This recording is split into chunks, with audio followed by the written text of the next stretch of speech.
The Department of Public Safety still investigating a fatal ATV crash in San Benito. A 14-year-old girl was killed after the ATV and a Nissan Frontier collided Saturday. Two other passengers were also injured.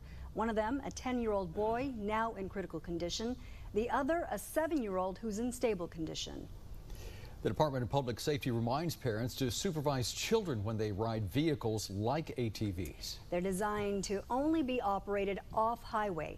Channel 5's Christian Colon explains the do's and don'ts of ATVs and UTVs. Few may know the rules or that there are even rules to drive an ATV. Some all-terrain vehicles are designed for younger children, some as young as 6. This is what the state law says.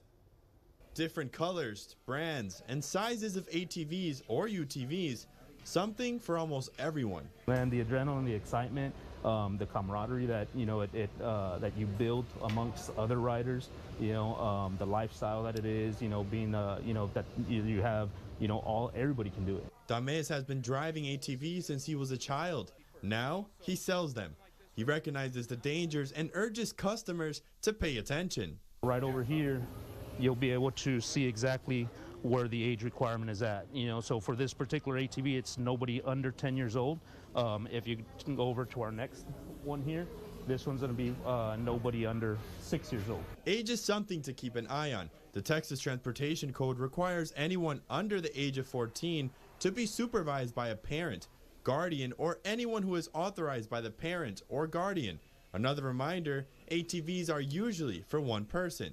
This is a great warning label right here, just because of the fact that we do have some issues with customers where they're, riding 2 or 3 people on here. So the manufacturers do a great job by, displaying what not to do. So as you can see on this warning label here, it says not to have anybody sitting up on this side or on the front side of, so it's only a single rider. Bigger off-highway vehicles are called utility task vehicles. They are much bigger and allow a passenger. No matter the size, Dames urges people to consider protective gear. Sport that, it of course is a little more on the crazier side, and increases your chances a little bit of something happening, but as long as you're riding your protective gear, that goes a long way. The following protective gear are recommended by the ATV Safety Institute: helmet approved by DOT, goggles, gloves, boots, and chest protectors. Another reminder is off-highway vehicles are prohibited on public streets, roads, or highways. You can operate on some public properties or beaches, but you and those supervising must hold a safety certificate along with training. If you are in those areas, you are also required to wear a helmet that complies with the United States Department of Transportation, as well as eye protection. These are some exemptions when it comes to where you can drive the off-highway vehicles. Those can be found under the Texas Department of Public Safety Code.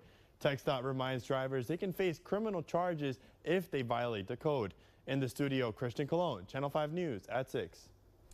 The Rio Grande Valley ATV Safety Institute recommends drivers seek training. This is a Channel 5 News Extra.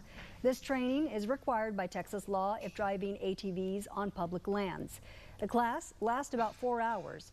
If you want to find out more information, visit us at krgv.com.